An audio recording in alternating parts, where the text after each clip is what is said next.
पास करना चाहते हो वैसे भी तुम्हारे इस तुणीर में अब अंतिम बाण शेष है, उसका भी प्रयोग करके देख लो।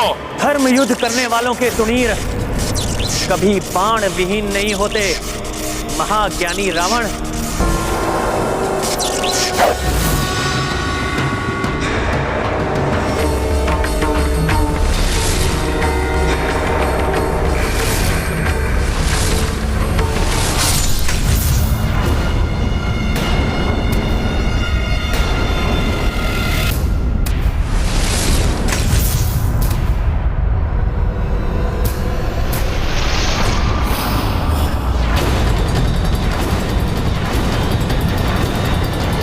यदि तुम्हारे पास असंख्य बाण हो तब भी तुम इस लंकेश रावण का वध नहीं कर सकते, क्योंकि जिस बाण